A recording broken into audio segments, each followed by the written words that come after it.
Encore une fois, vous êtes les bienvenus chez nous ce matin. Moi, c'est Franck Munganga. Il y a une petite histoire concernant les lots qui sont devant vous là-bas. Vous voyez les brousses là, c'est 1 km². Là. 1 hectare. 1 hectare et 1 km². Et ça, c'est notre premier village à l'époque coloniale. Nous, le peuple ouagénien, nous ne sommes pas d'ici. Nous sommes les venants. Nous sommes venus en amont du fleuve à côté de Nyangwe. Nyangwe, c'est entre Maniema et Katanga. Nous avons libéré là-bas pourquoi nos ancêtres ils travaillaient beaucoup dans l'eau. Ils faisaient même 2 ou 3 heures du temps sous l'eau pour attraper des poissons. Maintenant, ils étaient menacés par les animaux aquatiques comme les crocodiles et hippopotames. Et c'est pourquoi nos premiers Mugenya, ils s'appelaient Ntende. Ntende en dialecte, cela veut dire éclaireur. Il s'agit bon de quitter là-bas pour venir chercher l'endroit où on va trouver une chute comme ça pour exploiter les échafaudages qu'on veut voir. Parce que là où il y a des chutes, il n'y a pas les animaux aquatiques. Maintenant, ils ont quitté là-bas quel moyen? Ils ont construit une grande pirogue en dialecte, on appelle ça Tielikangoma. Au milieu de ces pirogues-là, ils étaient plus de 280 personnes. Ça veut dire Tielikangoma, c'est une grande pirogue. Et au milieu de ces pirogues-là, ils étaient plus de 280 personnes dirigées par les premiers gouvernements.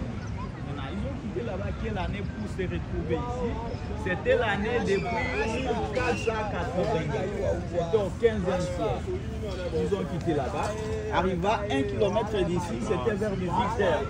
Ils ont trouvé, il y avait des tribus. Il y avait le peuple Wambou ici et le peuple Wambou là-bas à l'autre niveau.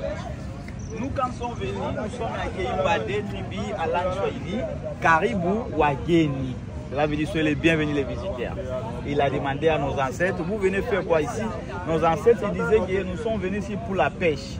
Comme ils étaient les cultivars, ils ont nous donné maintenant cette île-là qui allait vous se mettre là au milieu.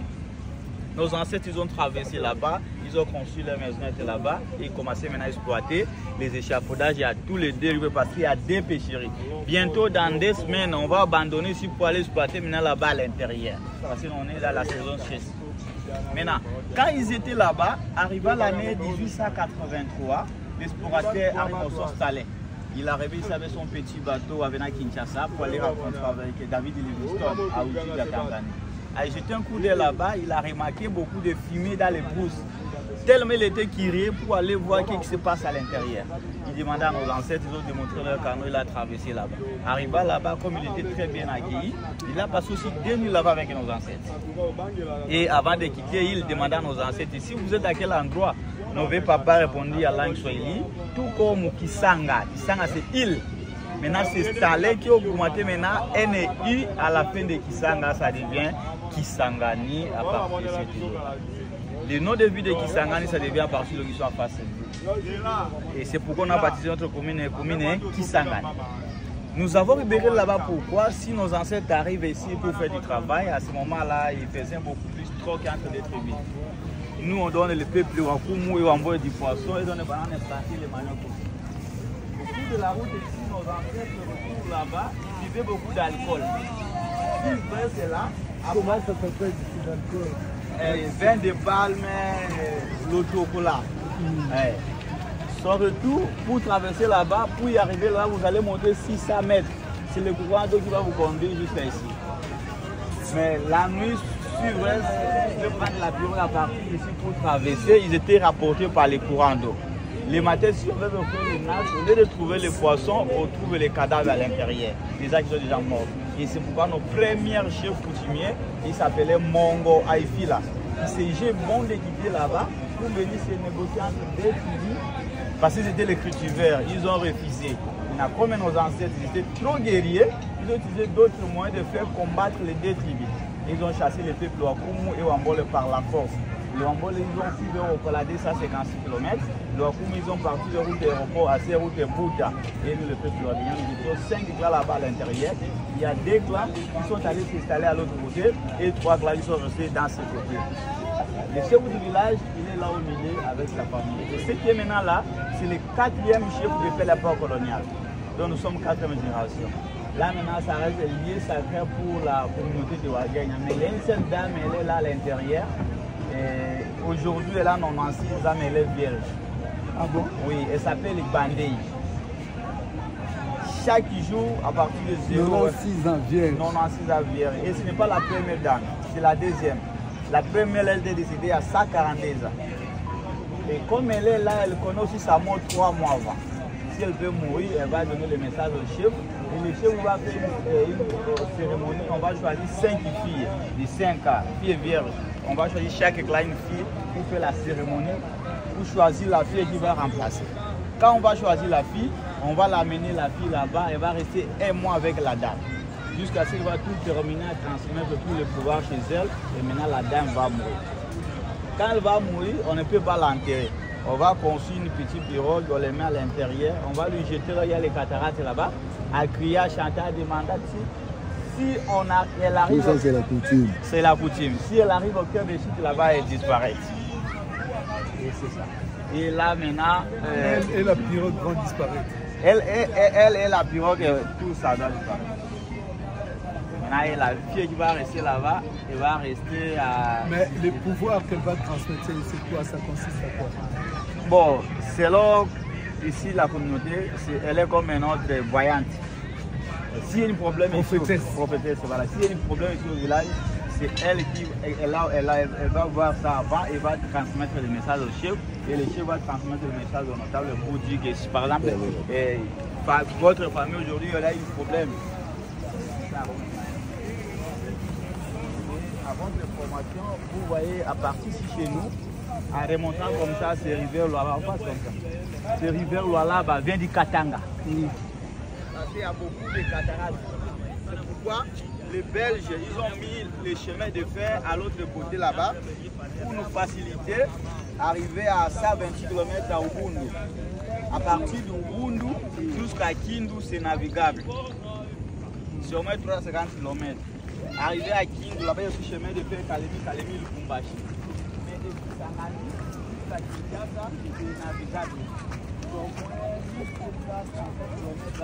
C'est là où il y avait le bateau des bateaux. Voilà. Tchachi. Là où il y a. Ça glisse, là où il y a les verres. Oui. Hello. Donc ici, nous sommes devant la petite pêcherie. Et les installations que vous voyez dans l'eau là-bas, ce n'est pas au hasard, mais elles sont réparties par famille. Dans le sens de tout l'eau là-bas, comme vous le voyez, l'intervalle d'un poteau à l'autre, ça représente une famille, par exemple ma famille. Et ici, à la petite pêcherie, nous avons au moins 190 familles qui sont de la petite pêcherie. Dans mon milieu, c'est 240 familles. Tout ça, c'est organisé par notre chef là. Notre pêche sont augmentées aussi 2 fois par jour. Le matin à 7h30 et le soir à 17h30.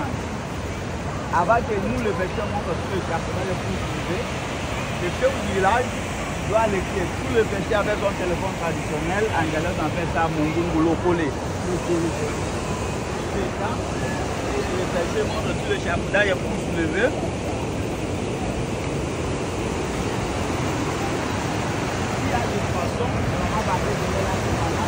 Elle a trouvé la main ça au marché central. Ici chez nous, nous en avons au moins 5 sortes de pêche.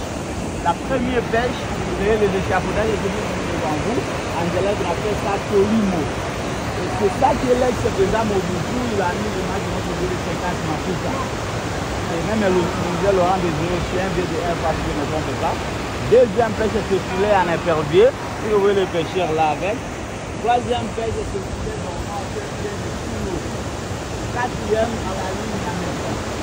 Cinquième pêche là, réservé pour notre chef avec sa famille. Ils ne travaillent pas comme moi. Ils ont les plongées, ils travaillent pendant la nuit à partir de 1h30 avec un petit filet comme ça, de 70 cm. En dialecte, on appelle ça kaki. Ils plongent sous l'eau la nuit, ils font 20 à 20 petits. Ouais, ça c'est plus la réserve. Ils font 20 à 25 minutes sous l'eau sans appareil. Et cette pêche-là réservée rien que pour notre chef coutumier avec sa famille. Ça, c'est les esprits qui pêchent. Là, je ne sais pas si c'est. Et quand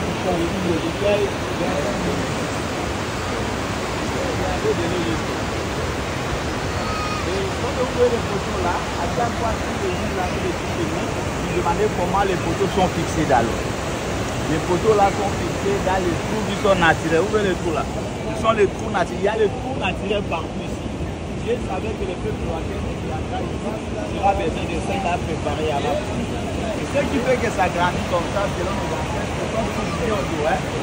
Chaque dizaine d'années, vous allez trouver à chaque année vous poussez les poteaux, ça grandit les trous. Parce que nous remplaçons les poteaux là après une année. Ça veut que là, il y a un trou. Depuis nos ancêtres, même pour la nuit dans votre chambre, vous ne pouvez pas oublier que c'est sur ma porte. C'est ce que vous voyez. Donc il y a les coups de salut.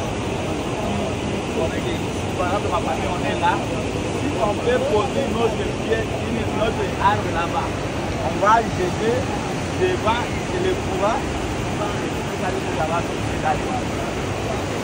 Nous remplaçons les photos là avec une année, là c'est un peu droit. Et comme il y a l'image là, donc là déjà on peut voir qu'il y a des sorties. Non, là c'est des matins des fois par jour. Les matins à 7h30, ils sont des matins. Là, les matins, on entend les soirs à 7h30. Bon, une photo. Restez là-bas. Maintenant,